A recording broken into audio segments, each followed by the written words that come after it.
السلام علیکم ورحمۃ اللہ وبرکاتہ۔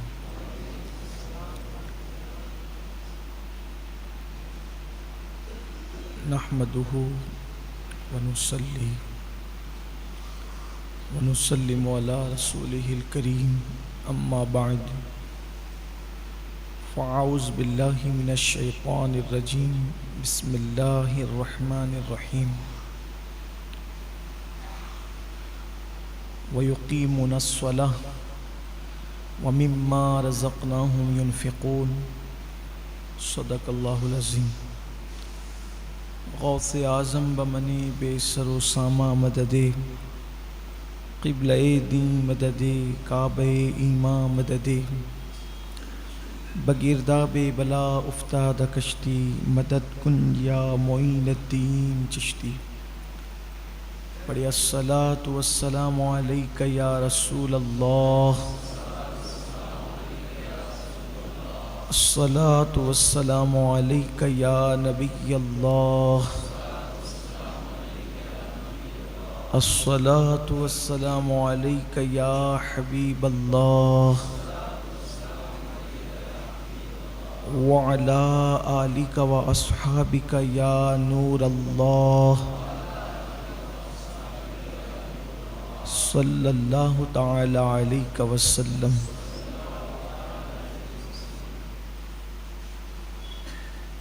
ماہ رمضان المبارک کے بابرکت، پربہار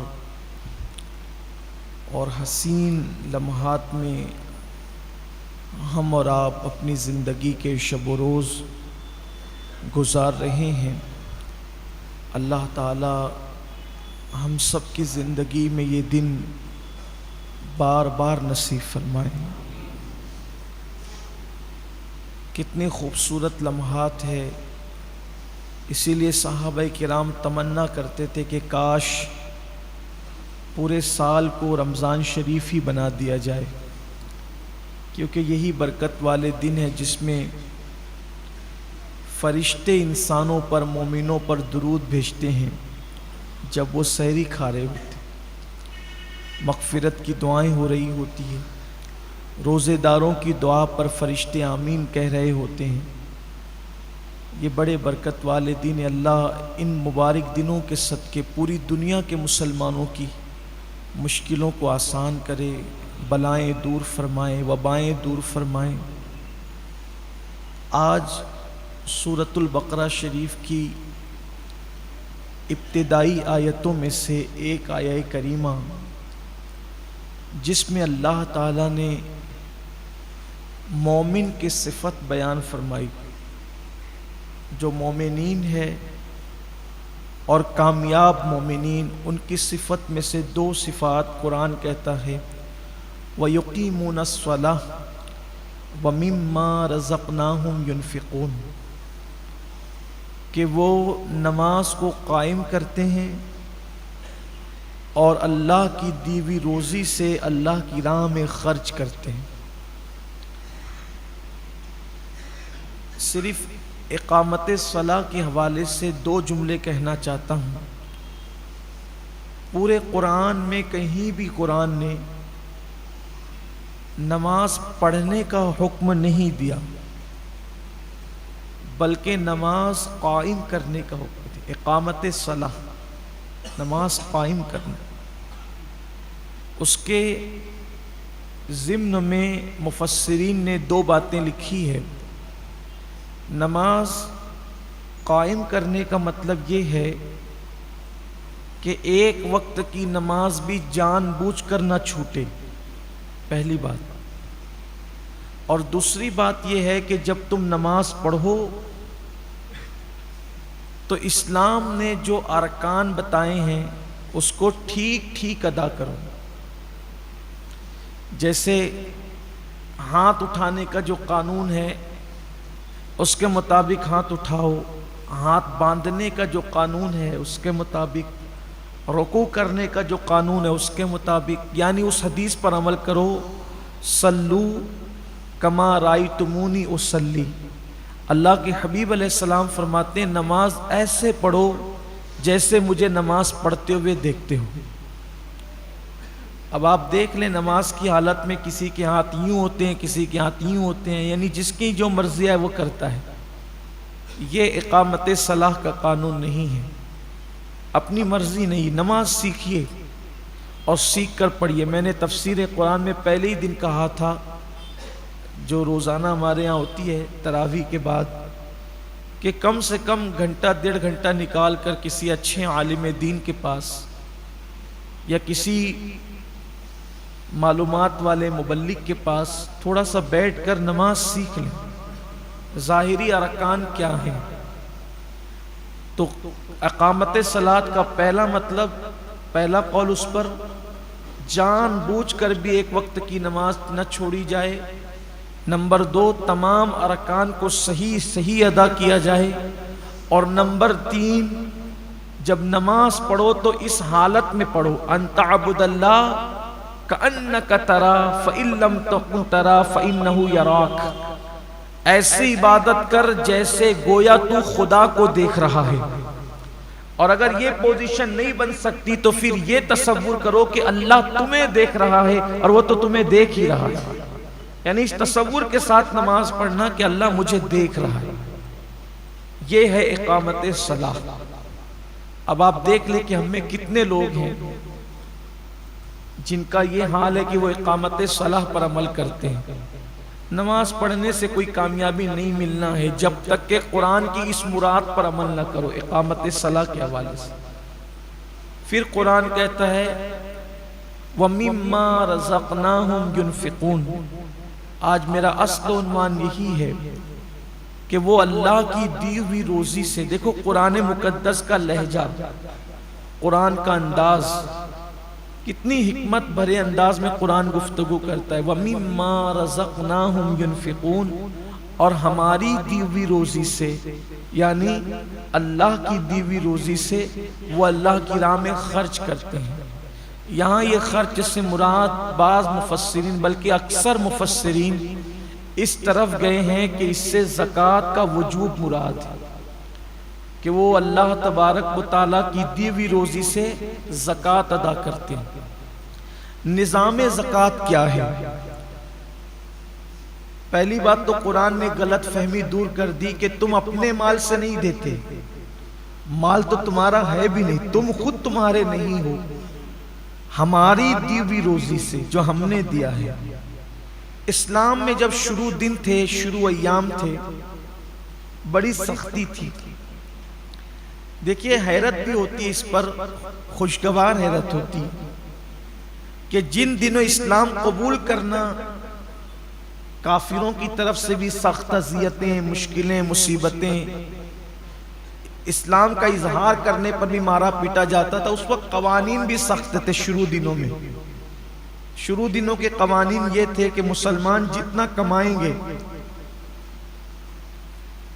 تو دن بھر میں اپنی ضرورت پہ وہ جتنا خرچ کر سکتے ہیں کر لیں، باقی جتنے پیسے بچیں گے ان کو بستر پہ جانے سے پہلے وہ سارے پیسے اللہ کی راہ میں تقسیم کر دینا ہے، یعنی وہ جمع نہیں کر سکتے تھے۔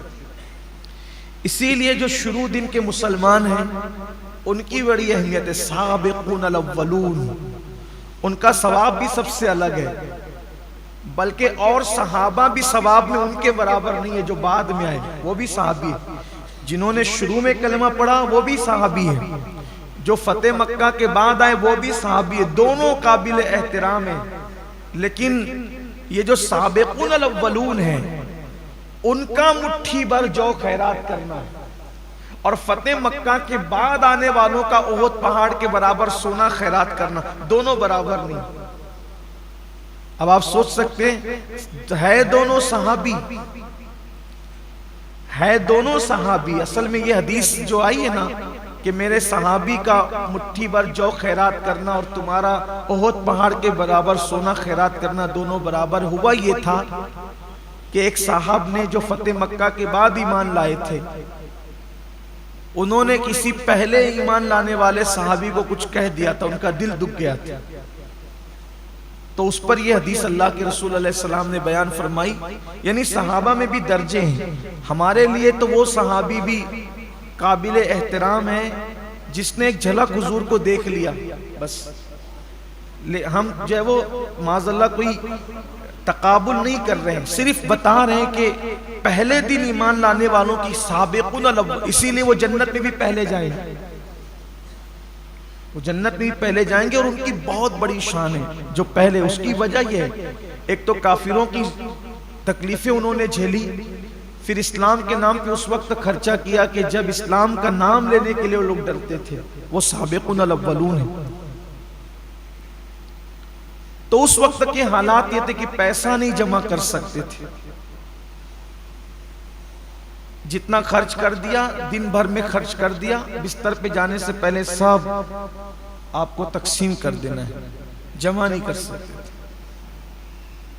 پھر جب زکوٰۃ کے احکامات آئے تو پھر اسلام نے اجازت دی کہ اب تم پیسے جمع کر سکتے ہو، اب پیسہ جمع کرنا تم پر کوئی گناہ نہیں ہے، لیکن اب اس میں شرط یہ ہے کہ تم اپنی جمع کی ہوئی رقم میں سے 2.5% اللہ کی راہ میں سال میں 1 مرتبہ دیا کرو.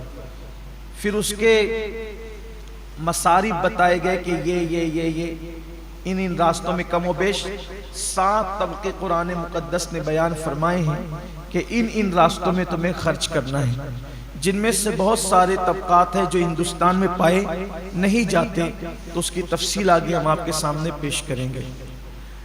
اگر کوئی شخص نماز کی پابندی کرتا ہے لیکن سال میں 1 مرتبہ 2.5% زکوٰۃ ادا نہیں کرتا، تو اللہ کے رسول صلی اللہ علیہ وآلہ وسلم فرماتے ہیں اللہ اس کی نمازیں بھی قبول نہیں فرماتا، کیونکہ اللہ تعالیٰ نے جہاں جہاں زکوٰۃ کا ذکر کیا ہے نماز کے ساتھ کیا ہے. زکوٰۃ کا ذکر ہمیشہ نماز کے ساتھ آیا ہے. آپ دیکھ لیں قرآن مقدس میں اٹھا کر نماز کا ذکر کہیں تنہا کر دیا گیا ہے، لیکن ہمیشہ زکوٰۃ کو نماز کے ساتھ بیان کیا گیا. زکوٰۃ کا معنی ہوتا ہے پاک کرنے.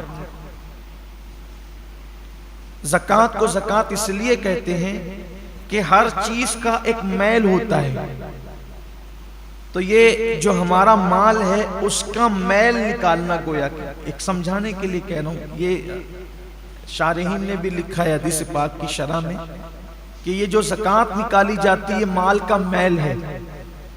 تو جیسے کپڑوں سے مال نکل جاتا ہے تو کپڑے کیسے صاف ہو جاتے ہیں، ایسے جب ہمارے مال سے زکوٰۃ نکل جاتی ہے تو ہمارا جو مال ہے وہ محفوظ ہو جاتا ہے، اللہ کے قلعے میں محفوظ ہو جاتا ہے، اور اس کی حفاظت پھر اللہ اپنے ذمہ کرم پر لے لیتا ہے.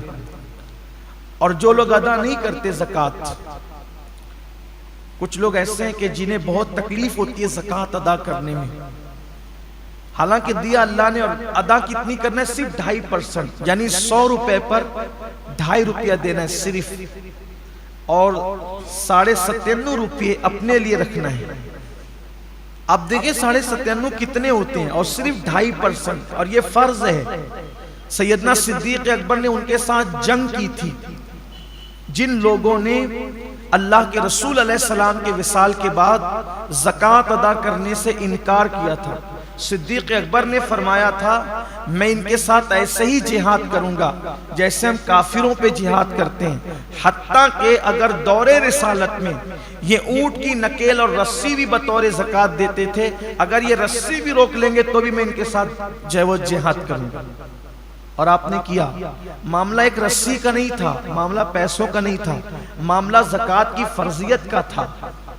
اور زکوٰۃ کی فرضیت اسلام کے وہ 5 بنیادی ستونوں میں سے ایک ہے جس کا ذکر اللہ کے رسول علیہ السلام نے فرمایا کہ اسلام کی بنیاد 5 چیزوں پر ہے: ایمان، نماز، روزہ، حج اور زکوٰۃ. یہ 5 ستون ہیں اسلام کے مضبوط. اگر کوئی زکوٰۃ کا انکار کرے تو وہ مسلمان نہیں رہ جاتا، وہ کافر ہو جائے گا. تو کچھ لوگوں کو زکوٰۃ دینے میں میں اتنی زکوٰۃ کیسے دوں؟ اللہ نے دیا ہے. اللہ نے تو فرمایا کہ ہماری دی ہوئی روزی سے، اللہ کی دی ہوئی روزی سے. ایک حدیث پاک میں اللہ کے حبیب علیہ السلام کا فرمان ہے قیامت کے دن لوگ دیکھیں گے کہ بہت بڑا اژدہا ہے جس کی آنکھوں سے آگ نکل رہی ہے اور جس کے دانت لوہے کے ہیں، لوہے کے دانت ہیں اس کے، اور آگ اس کی آنکھوں سے نکل رہی ہے. وہ ڈھونڈے گا تو دیکھے گا کہ ایک بندہ جو زکوٰۃ نہیں دیتا تھا وہ اس سے مخاطب ہو کے کہے گا تیرا دایاں ہاتھ میری طرف کر تاکہ میں تیرا ہاتھ کھا جاؤں۔ آقا کریم صلی اللہ علیہ وآلہ وسلم کے فرمان کا مفہوم ہے کہ پھر وہ اس کا دایاں ہاتھ چبائے گا اور دایاں ہاتھ چبا کر کے کھا لے گا، پھر بائیں ہاتھ کی طرف بڑھے گا۔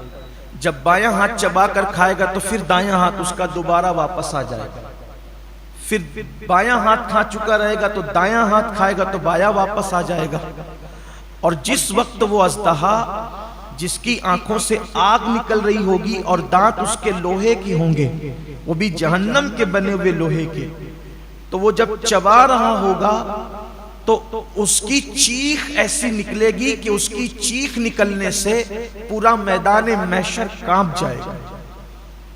آپ سوچیں وہ چیخ کیسی ہوگی کہ پورا میدان محشر کانپ جائے گا۔ تو پوچھا جائے گا یہ کس کی چیخ ہے؟ تو ارشاد ہوگا کہ یہ اس کی چیخ ہے کہ جو دنیا میں زکوٰۃ ادا نہیں کرتا۔ میدان محشر کوئی چھوٹا موٹا تو نہیں ہوگا، ہمارے کھیل کے گراؤنڈ کی طرح یا ہندوستان کے میدانوں کی طرح تو نہیں ہوگا۔ میدان محشر اولین اور آخرین سب جمع ہوگے، اس کی چیخ کتنی بلند ہوگی اس دن کہ پورا میدان محشر کانپ جائے گا، کتنی دردناک چیخ ہوگی زکوٰۃ نہیں دینے والوں کا۔ اچھا یہ کسی مولوی کی ڈرانے کی باتیں نہیں ہیں، نہ کسی سیاسی لیڈر کا قول ہے، یہ صادق الوعد الامین کا فرمان ہے جس نے اپنی زندگی میں کبھی اپنی مرضی سے کلام ہی نہیں کیا، زبان ان کی ہے، کلام خداوند قدوس کا ہے۔ تو جو وہ شخص جس کا وہ ہاتھ چبا کر کے کھا رہا ہوگا وہ اژدہے سے پوچھے گا تو کون ہے؟ تو کہے گا کہ میں تیرا مال ہوں، تو مجھ سے محبت کرتا تھا لیکن میں تجھ سے محبت نہیں کرتا، بچا بچا کے رکھتا تھا۔ آج مال ہی کی محبت میں لوگ زکوٰۃ نہیں دیتے۔ قرآن مقدس سے ایک خوبصورت سا واقعہ یاد آتا ہے جس کو قرآن نے خود بیان کیا ہے اور مفسرین نے بھی اس کا ذکر کیا ہے۔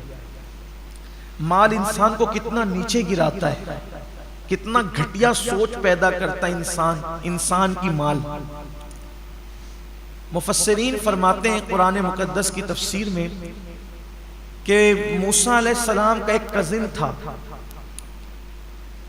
کچھ لوگوں نے اس کو خالہ زاد بھائی قرار دیا ہے لیکن ایک قریبی رشتہ بتایا ہے، اس کا نام تھا قارون۔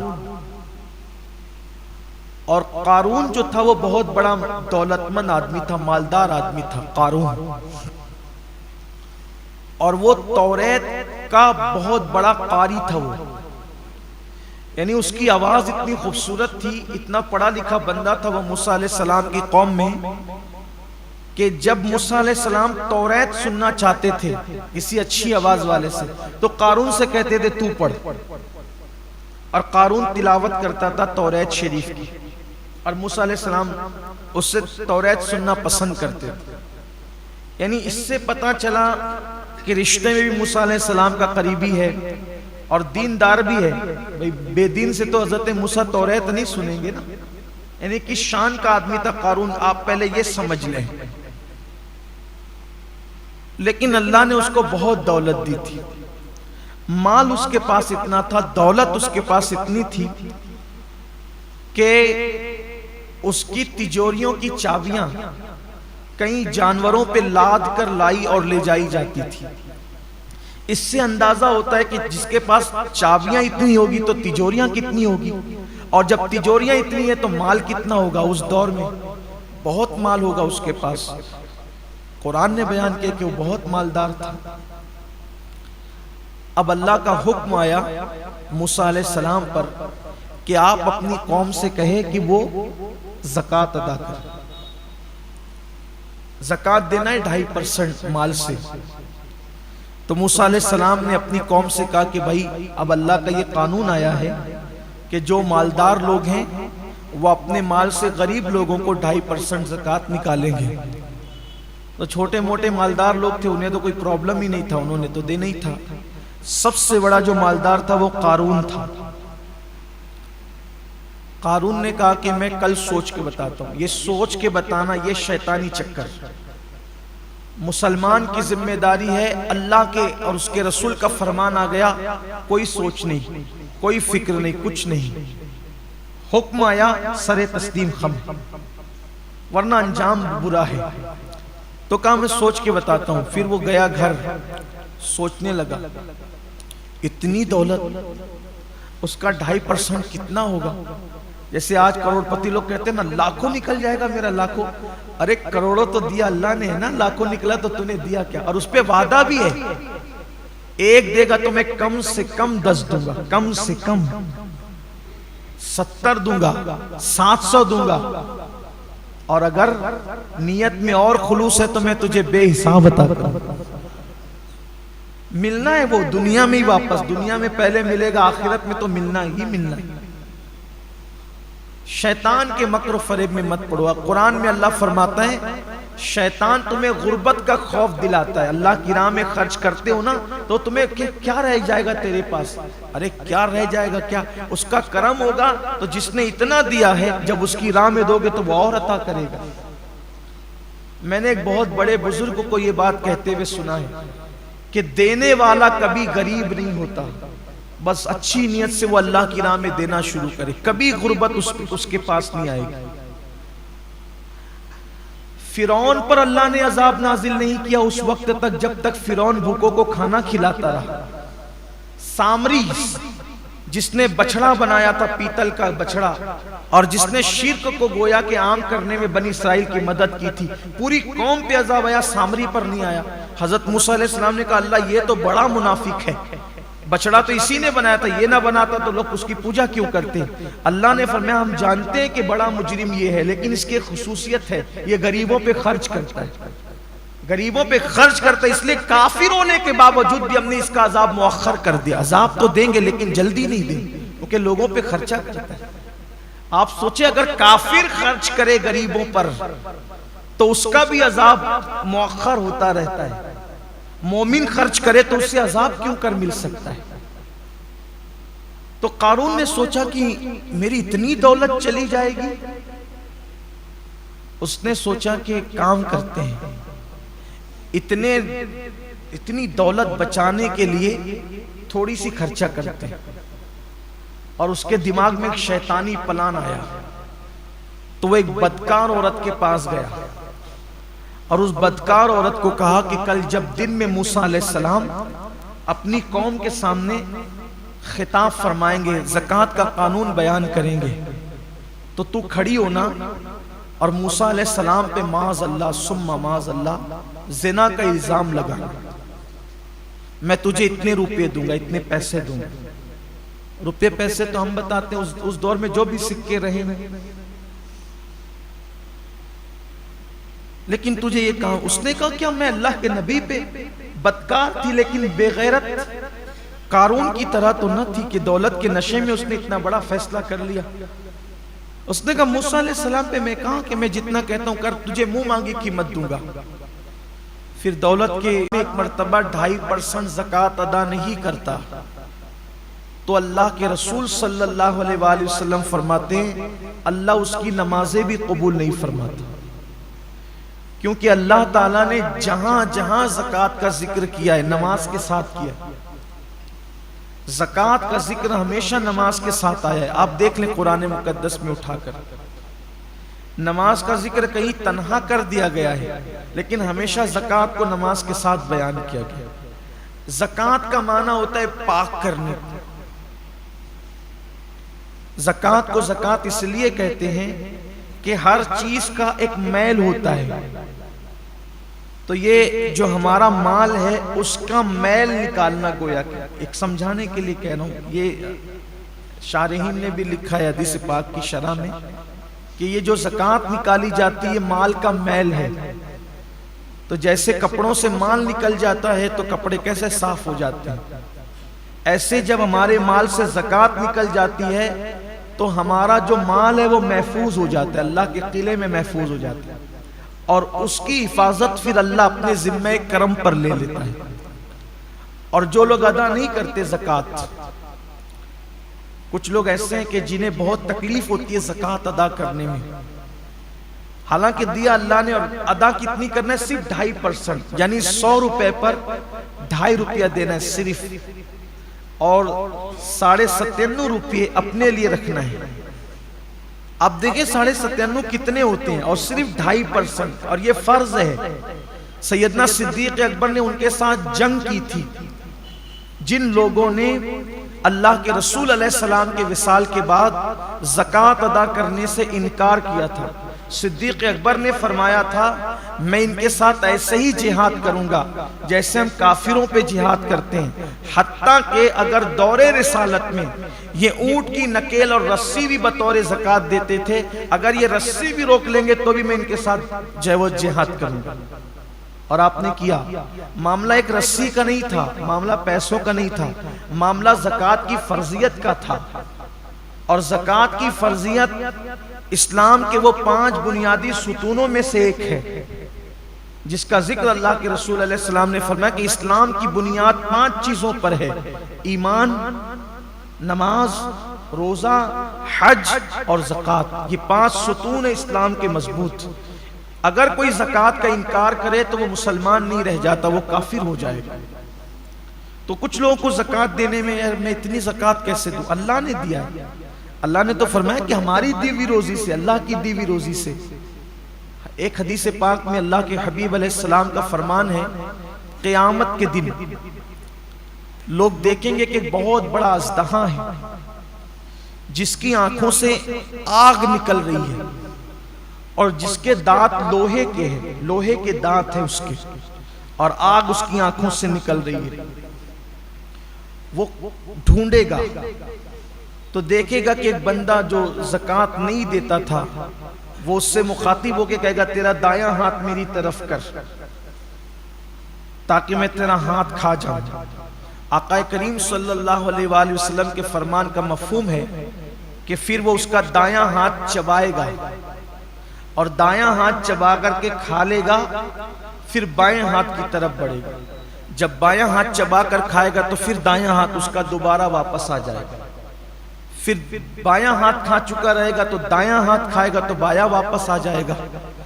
اور جس وقت وہ اژدہا جس کی آنکھوں سے آگ نکل رہی ہوگی اور دانت اس کے لوہے کی ہوں گے، وہ بھی جہنم کے بنے ہوئے لوہے کے، تو وہ جب چبا رہا ہوگا تو اس کی چیخ ایسی نکلے گی کہ اس کی چیخ نکلنے سے پورا میدان محشر کانپ جائے گا۔ آپ سوچیں وہ چیخ کیسی ہوگی کہ پورا میدان محشر کانپ جائے گا۔ تو پوچھا جائے گا یہ کس کی چیخ ہے؟ تو ارشاد ہوگا کہ یہ اس کی چیخ ہے کہ جو دنیا میں زکوٰۃ ادا نہیں کرتا۔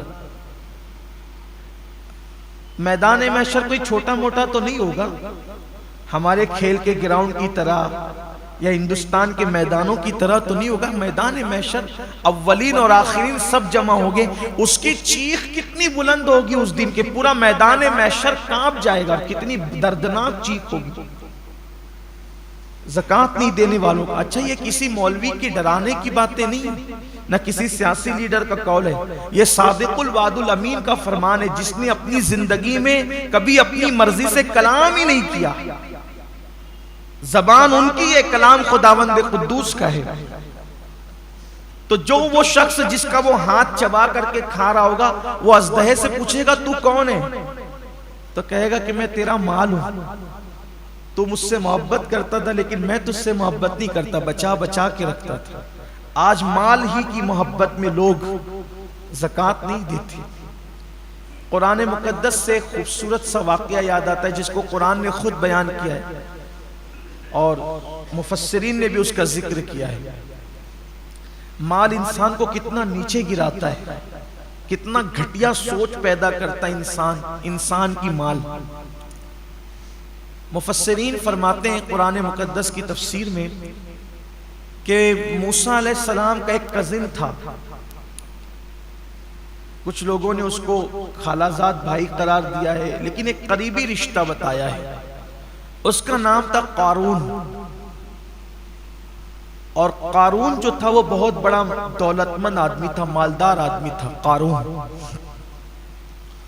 اور وہ توریت کا بہت بڑا قاری تھا۔ وہ یعنی اس کی آواز اتنی خوبصورت تھی، اتنا پڑھا لکھا بندہ تھا وہ موسیٰ علیہ السلام کی قوم میں، کہ جب موسیٰ علیہ السلام توریت سننا چاہتے تھے کسی اچھی آواز والے سے تو قارون سے کہتے تھے تو پڑھ، اور قارون تلاوت کرتا تھا توریت شریف کی، اور موسیٰ علیہ السلام اس سے توریت سننا پسند کرتے تھے۔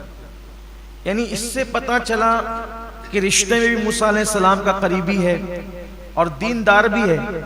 بے دین سے تو حضرت موسیٰ توریت نہیں سنیں گے نا، یعنی کس شان کا آدمی تھا قارون، آپ پہلے یہ سمجھ لیں۔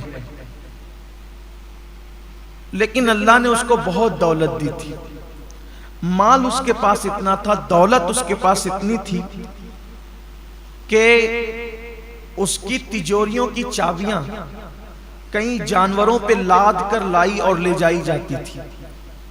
اس سے اندازہ ہوتا ہے کہ جس کے پاس چابیاں اتنی ہوگی تو تجوریاں کتنی ہوگی، اور جب تجوریاں اتنی ہیں تو مال کتنا ہوگا۔ اس دور میں بہت مال ہوگا اس کے پاس۔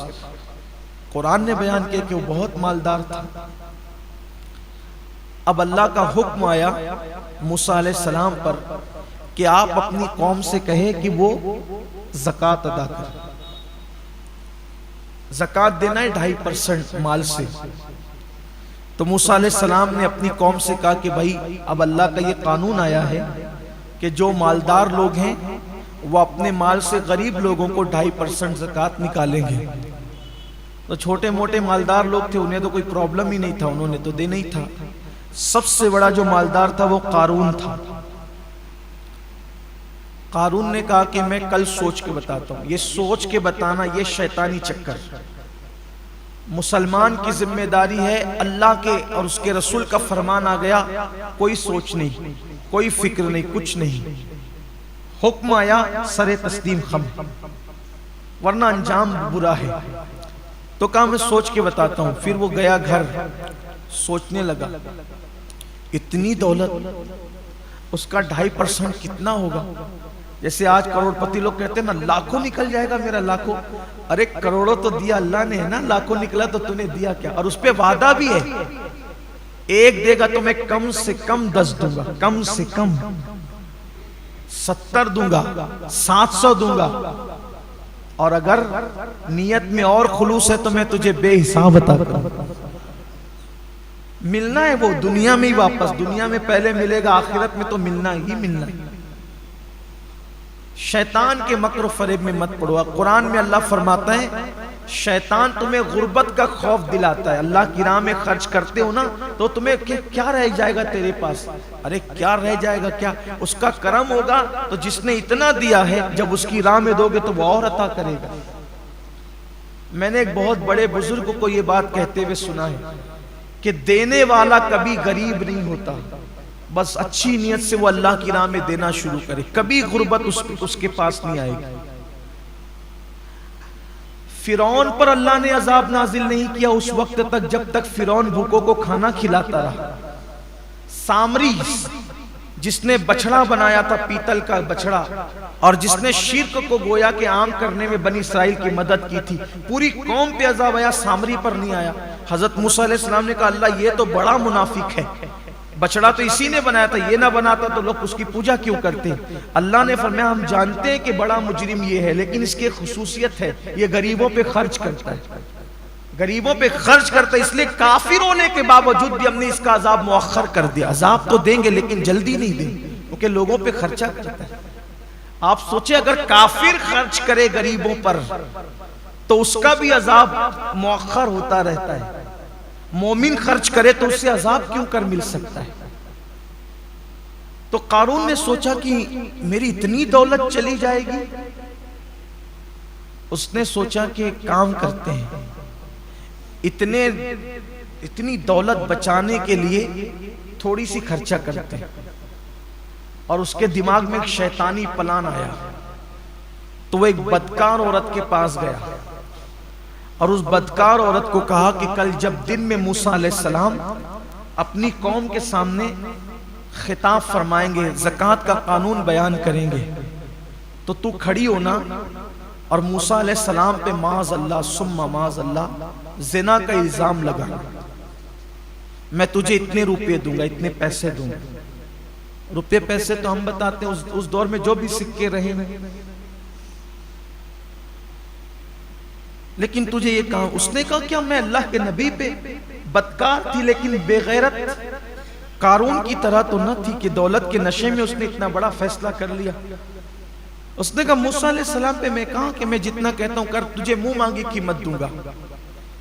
پھر دولت کی بات آئی تو وہ بھی جسم فروشی کے ساتھ ساتھ اس نے ضمیر بھی فروش کر دی۔ جب صبح ہوئی موسیٰ علیہ السلام کی محفل پھر سجی، اس سے پہلے کہ زکوٰۃ کا عنوان نکلتا قارون کھڑا ہو گیا۔ ایک مسئلہ پوچھنا ہے، اگر کوئی زنا کرے شادی شدہ، اس پہ کیا سزا ہوگی؟ موسیٰ علیہ السلام نے فرمایا کہ اس کو سنگسار کیا جائے، پتھر سے مار مار کر اس کو مار ڈالا جائے۔ اسلامی حکومت میں یہی سزا ہے، اگر اسلامی حکومت ہو تو یہی سزا ہے۔ اس کے بڑے قوانین ہیں، لیکن آسانی سے زنا ثابت نہیں ہو سکتا کسی کا، بڑے قوانین ہیں، اس کا ذکر میں یہاں نہیں کرتا، اور نہ وقت بھی ختم ہونے کے قریب، اصل عنوان سے ہم ہٹیں گے۔ اس کو سنگسار کیا جائے گا پتھر مار مار کے، یہاں تک کہ وہ مر جائے۔ کہ یہ قانون صرف عوام کے لیے یا آپ کے لیے بھی؟ اللہ کے پیغمبر نے کہا یہ اللہ کا قانون سب کے لیے۔ تو کہا یہ کیا کہتی ہے؟ آپ نے فرمایا کون کیا کہتی ہے؟ وہ کھڑی ہو گئی۔ کہا یہ کہتی ہے کہ معاذ اللہ اس عورت کے ساتھ آپ نے زنا کیا ہے۔ حضرت موسیٰ علیہ السلام نے اس عورت کی طرف دیکھا، جلال پیغمبرانہ کی تاب نہیں لا سکی، اس کا پورا وجود کانپ گیا، اور کانپ گیا تو اس نے کہا اللہ کے نبی میں ایسی بات نہیں کہتی، اس نے مجھے منہ مانگی قیمت دینے پہ، آپ پہ الزام لگانے پہ مجبور کیا، بس اس لیے کہ اس کی زکوٰۃ کی رقم بچ جائے، اس نے یہ کھیل کھیلا ہے۔ حضرت موسیٰ تو جلالی تھے، جب جلال میں آتے تھے آپ کے بال جسم کے کپڑوں کے باہر نکل جاتے تھے۔ آپ کے بال اللہ نے قدرتی طور پہ اتنے بڑے دیے تھے کہ جب جلال میں آتے تھے تو آستین اور کپڑوں کے بال کھڑے ہو کر باہر نکل جاتے تھے، اور امامے سے شعلے اٹھتے ہوئے نظر آتے تھے، بڑے جلالی پیغمبر تھے۔ تو حالت جلال میں تو آپ نے اس کی طرف دیکھا تو اس نے تو کہا کہ آپ پہ الزام لگانے کے لیے اس نے مجھے تیار کیا ہے۔ آپ نے آسمان کی طرف اسی حالت میں آنکھ اٹھائی، کہا جو تیرے معصوم پر اس طرح کا الزام لگائے صرف زکوٰۃ بچانے کے لیے، اب اس کا کیا انجام ہوگا؟ عذرائے ادب کوئی سزا تجویز نہیں کی، اللہ سے کہا اب اس کا کیا انجام ہوگا؟ اللہ نے کہا یہ تیرا مجرم ہے، تو خود سزا مقرر کرے گا کہ انجام کیا ہوگا۔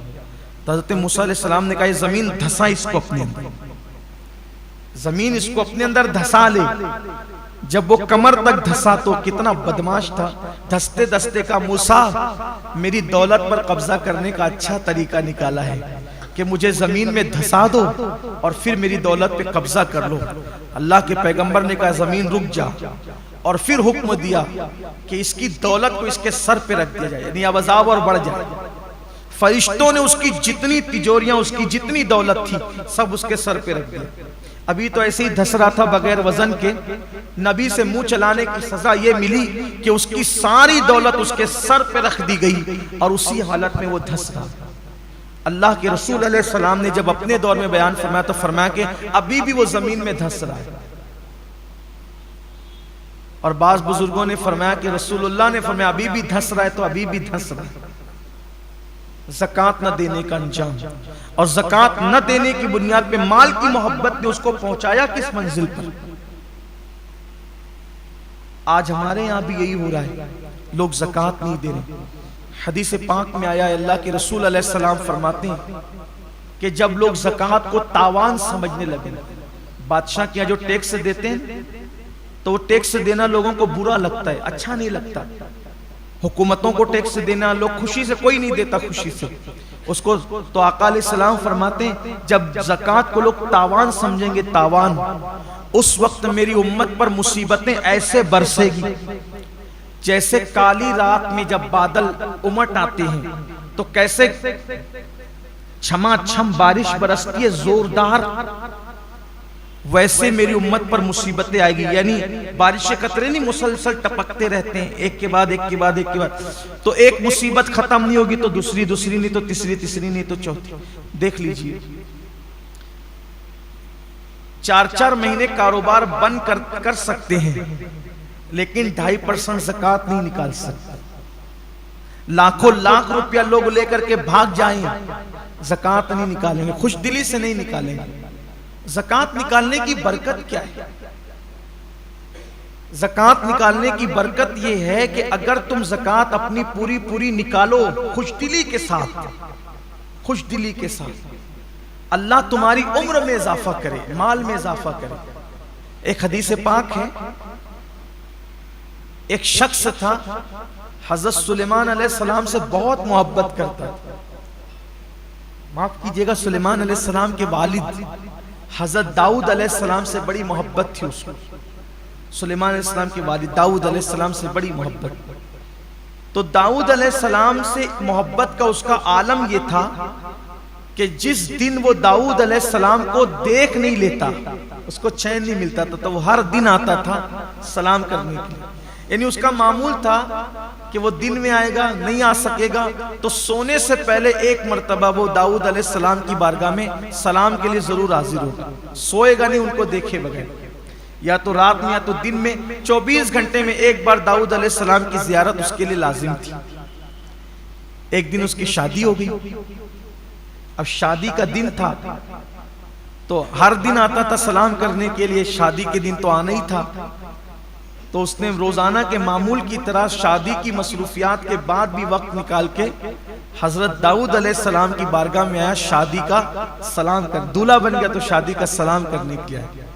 حسن اتفاق کہ جس دن وہ دولہا سلام کرنے کے لیے آیا اسی وقت حضرت داؤد علیہ السلام کی بارگاہ میں حضرت ملک الموت، موت کا فرشتہ جناب اسرائیل علیہ السلام وہ بھی تشریف لائے ہوئے تھے.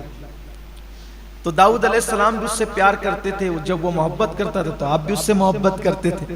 بہت پرتپاک انداز سے ملے اور اس کو رخصت کیا. تو حضرت اسرائیل نے، ملک الموت نے پوچھا یہ کون ہے؟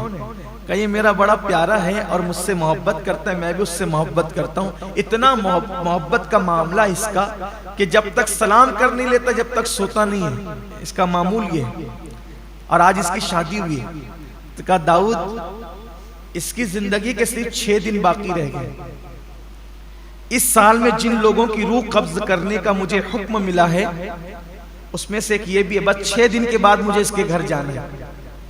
کیونکہ حضرت ملک الموت ایک دن میں 360 مرتبہ ساری لوگوں کے چہرے دیکھتے ہیں. ایک دن میں 360 بار سب کو دیکھتے ہیں. اس کا وقت یہ نام اس کا ہے میری فہرست میں، اس کا نام ہے میرے. ایک دن میں 360 بار موت ہمیں دیکھتی ہے. اور ایک جملہ یاد رکھنا، یہ حضور غوث پاک کا قول ہے، موت سے پہلے نہیں مرو گے کیونکہ موت انسان کی زندگی کی حفاظت کرتی ہے. موت انسان کی زندگی کو بچاتی ہے، موت انسان کی زندگی کو محفوظ رکھتی ہے. کیوں؟ اس لیے کہ کسی کو مارنا تو موت ہی نے ہے، موت کے سوا اس کو کوئی نہیں مار سکتا. تو جب موت ہی نہ آئے گی تو آئے گا کون؟ بات یہ ہے، مارنا کس نے ہے؟ موت. اور وہ بھی اپنی مرضی سے نہیں، اللہ کے حکم سے. موت سے بے فکر ہو جاؤ. اور الحمدللہ مسلمان کتنا بھی گنہگار ہے لیکن کہیں نہ کہیں موت سے بے فکری ہے. کیونکہ اوروں کو خوف یہ ہے کہ مریں گے تو کہاں جائیں گے، اور ہمیں اطمینان ہے مریں گے تو جنت میں جائیں گے.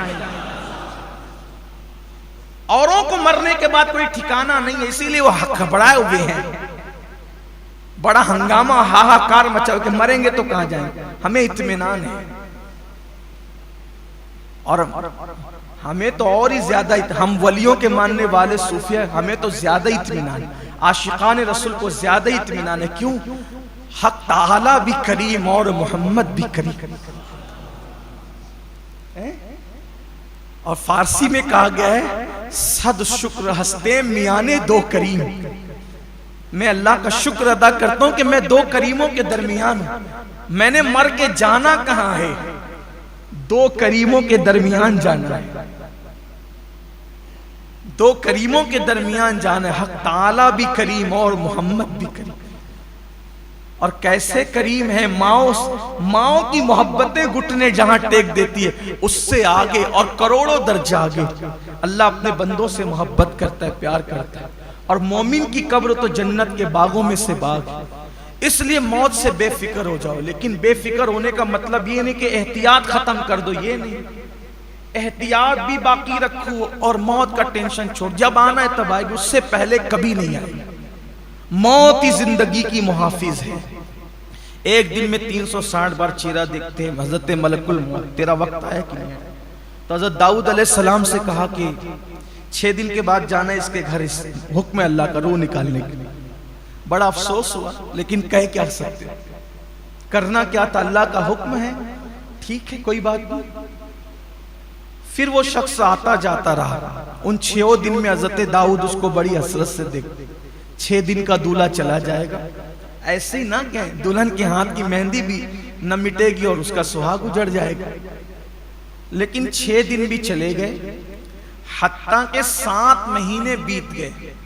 6 دن تو گئے، وہ انتقال نہیں ہوا، مرا نہیں، 7 مہینے بیت گئے۔ اس درمیان میں حضرت ملک الموت آئے نہیں، 7 مہینے کے بعد آئے۔ 7 مہینے کے بعد آئے تو انہوں نے پہلا سوال یہی کیا، آپ تو کہہ رہے تھے 6 دن میں مرے گا، 7 مہینے ہو گئے نہیں مرا ابھی تک۔ کہا ہاں، ظاہر سی بات ہے، اللہ کا معصوم فرشتہ جھوٹ کب بول سکتا؟ فرشتوں میں رسول ہے، وہ فرشتوں میں رسول ہے، حضرت جبریل، حضرت میکائیل، حضرت اسرائیل، حضرت اسرافیل، یہ لوگ رسول فرشتے ہیں، بہت شان والے لوگ ہیں، یہ معمولی لوگ نہیں ہیں، ان کی بڑی عظمت اور بزرگی ہے، معصوم ہیں وہ لوگ، معصوموں میں معصوم ہیں، فرشتوں میں فرشتے ہیں، فرشتے بھی ان کا احترام کرتے ہیں۔ تو کہا میں نے جو کہا وہ تو سچ ہی تھا۔ کہا پھر ہوا کیا مجھے بتا۔ کہا حضرت جب وہ آپ کے گھر سے نکلا تو اس کے دل میں خیال آیا کہ آج میری شادی ہو گئی ہے، شادی تو ہو گئی، لیکن میں نے زکوٰۃ جو دینی تھی اس میں سے کچھ باقی رہ گئی تھی، زکوٰۃ میری زکوٰۃ جو دینی تھی وہ کچھ باقی رہ گئی، تو رستے میں اس کو ایک غریب ملا تو بقیہ اس زکوٰۃ کی رقم اس نے اس غریب کی جھولی میں ڈالی۔ اس کے 6 دن بچے تھے، شادی کے دن سلام کرنے آیا تھا، زکوٰۃ باقی تھی، شادی کا دن تھا، شادی کی خوشی میں سوچا بھئی زکوٰۃ سے بھی سبکدوش ہو جاؤں، ذمہ داری سے سبکدوش ہو جاؤں، تو جتنی زکوٰۃ کی رقم بچی تھی وہ غریب کی جھولی میں ڈالا، آگے بڑھ رہا تھا، غریب نے کہا اللہ تیری عمر بڑھا دے۔ اس غریب نے کہا اللہ تیری عمر بڑھا دے۔ کہا کہ اے اللہ کے نبی داؤد، اس کی 6 دن کی عمر اللہ نے اس غریب کی دعا کی برکت سے جس کی جھولی میں زکوٰۃ پڑی، اللہ نے 6 دن کو 60 سال کر دیا، اور 60 سال کرنے کے بعد مزید خوش ہو کے کہا یہ تو وہ 6 دن کی 60 دعا کی وجہ سے کی، 10 میری طرف سے اور بڑھاتا ہوں، اس طرح اس کی عمر 70 سال کرتا۔ یہ زکوٰۃ کی برکت ہے، جن کی جھولیوں میں ڈالتے ہو نا، یہ کوئی معمولی، آپ کروڑوں روپیہ خرچ کر کے 1 سیکنڈ نہیں بڑھا سکتے، ڈاکٹروں کو لاکھوں روپیہ دے کر کے ڈاکٹر کی اوقات نہیں کہ وہ 1 سیکنڈ بڑھا دے، لیکن غریب کی جھولی میں ڈالتے ہو، اس کی دعائیں کسی کی 6 دن کی زندگی 60 سال کر دیتی، اور اللہ پھر مزید اس پہ کرم فرما کر کے 10 اور بڑھا کے 70 سال۔ اور یہ بھی حدیث پاک میں آتا ہے، بعض ایسے بھی ہیں کہ جن کی 3 دن کی زندگی 30 سال کر دی گئی، اور گناہ کرنے کی وجہ سے اللہ رب العزت کے غریب بندوں کا حق مارنے کی وجہ سے 30 سال کی زندگی 3 سال میں سمٹ دی گئی۔ ایک آخری حدیث پاک پیش کر دیتا ہوں، بہت خوبصورت ہے، مجھے بہت پسند آئی یہ حدیث، تو میں نے چاہا کہ میں اس کو آپ کے سامنے پڑھوں۔ جب خوشی کے ساتھ کوئی زکوٰۃ نکالتا ہے، توجہ سے سننا، آپ کو بڑی مسرت ہوگی، یہ اللہ کے رسول کا فرمان ہے۔ آقا علیہ السلام نے خود فرمایا کہ جب کوئی خوشی کے ساتھ اپنی زکوٰۃ نکالتا ہے تو اللہ اس کے نام آسمانوں پہ لکھتا ہے، 7 آسمان، ہر آسمان پہ اس کا نام الگ الگ لکھا جاتا ہے، اور عرش پہ بھی اس کا نام لکھا جاتا ہے۔ دیکھو ہم لوگ اگر اخبار میں نام آئے تو کتنا بڑا بڑا ڈونیشن دیتے ہیں نا، فوٹو چھپے تو کتنا بڑا بڑا ڈونیشن دیتے ہیں، یہاں فوٹو چھپے گا، یہ لیڈر میرا نام لے گا، وہ نام لے گا، وہ نام۔ دیکھو زکوٰۃ خوش دلی سے دینے والوں کے لیے کتنا بڑا انعام ہے۔ میرے آقا سید العالمین صادق و مصدوق فرماتے ہیں، جو خوش دلی کی قید ہے، اس میں تاوان سمجھ کے نہیں، ٹیک سمجھ کے نہیں، خوش دلی کے ساتھ اللہ کی راہ میں دیں، اس نے دیا تو دے رہا ہوں۔ آقا فرماتے ہیں جو پوری پوری زکوٰۃ خوش دلی کے ساتھ ادا کرتا ہے، پہلے آسمان پہ اس کا نام کریم لکھا جاتا ہے، یعنی یہ شخص کریم ہے۔ دوسرے آسمان پہ اس کا نام جواد لکھا جاتا ہے، تیسرے آسمان پہ اس کا نام مطیع لکھا جاتا ہے، چوتھے آسمان پہ اس کا نام سخی لکھا جاتا ہے، پانچویں آسمان پہ اس کا نام مقبول لکھا جاتا ہے کہ یہ بھی مقبول ہے، اس کے سارے اعمال مقبول ہیں۔ چھٹے آسمان پہ اس کا نام محفوظ لکھا جاتا ہے، یعنی یہ جہنم کی آگ سے محفوظ ہو گیا، اور ساتویں آسمان پہ اس کا نام مغفور لکھا جاتا ہے، یعنی اس کے سارے گناہ بخش دیے گئے، اور عرش اعظم پہ اس کا نام حبیب اللہ لکھا جاتا ہے، یہ شخص اللہ کا محبوب بن گیا ہے جو زکوٰۃ صحیح طور پر ادا کرتا ہے۔ اس لیے رمضان شریف کا موسم ہے، حساب لگا کر اور جو حساب میں آئے اس سے کچھ زیادہ زکوٰۃ نکالیے، پوری نکالیے، اور مستحقین کو، پاس پڑوس رشتہ داروں کو، اور ساتھ ہی ساتھ جو مدارس دینیہ دین متین کی خدمت کر رہے ہیں ان کو بھی اللہ نے توفیق دیے تو مضبوط کریں۔ اللہ ہم سب کے حال پہ رحم کرے، اللہ پوری امت پر کرم کی نظر فرمائے۔ پھر آپ سے گزارش کرتا ہوں سحری اور افطار میں 5-10 منٹ کا ٹائم نکال کے بیٹھیں اور کثرت سے دعا کریں، بالخصوص تمام عالم اسلام کے مسلمانوں کی بلائیں مشکلیں دور ہونے کے لیے دعا کریں۔ کورونا کی وبا، لاک ڈاؤن کی نحوست، یہ سب اس کے خاتمے کے لیے دعا کریں، اس لیے کہ روزے دار کی دعا رد نہیں ہوتی۔ کبھی یہ مت سوچنا میں گنہگار ہوں، میری سنی جائے گی کہ نہیں سنی جائے گی، یہ مایوسی اور محرومی کو اللہ پسند نہیں کرتا۔ اگر تم یقین سے مانگو گے تو اللہ جیسے نیکوں کی سنتا ہے ویسے اللہ گنہگاروں کی بھی سنتا ہے، اللہ سب کی سننے والا ہے۔ یقین کے ساتھ دعا کرو، جہاں اپنے لیے مانگو پوری امت کے لیے مانگو، پوری قوم کے لیے مانگو، اور خاص طور پہ یہ دعا کرو اللہ اسلام اور مسلمین کو پوری دنیا میں غلبہ نصیب فرمائے۔ دعاؤں کا سیزن ہے، خوب دعا کرو، دعا مومن کا ہتھیار ہے، اور دعا کیجئے یہود و نصارہ اور مشرکین اللہ ان سب کو کیفر کردار تک پہنچائے۔ بدر میں اللہ نے جو مشرکین کا انجام فرمایا وہی انجام پوری دنیا کے مشرکین، یہود و نصارہ اور مرتدین کا اللہ فرمائے، اور اللہ بدر میں یوم الفرقان میں اللہ نے جیسے اسلام اور مسلمین کو عروج و ترقی اور عزت سے نوازا، ایسے اللہ تمام عالم اسلام کو عروج ترقی اور عزت کے دن نصیب فرمائے۔ گفتگو کے درمیان کوئی غلطی ہو تو اللہ معاف فرمائے۔ رسالت کے پروانوں ہر سنیچر کو بعد نماز عشاء سنی دعوت اسلامی کے عالمی مرکز اسماعیل حبیب مسجد میں سنی اجتماع ہوتا ہے، تو آپ حضرات پابندی کے ساتھ اس میں شرکت فرمائیں۔ سنی دعوت اسلامی کی ویب سائٹ sunnidawatisllami.net پر وزٹ کریں اور بہت ساری دینی معلومات حاصل کریں۔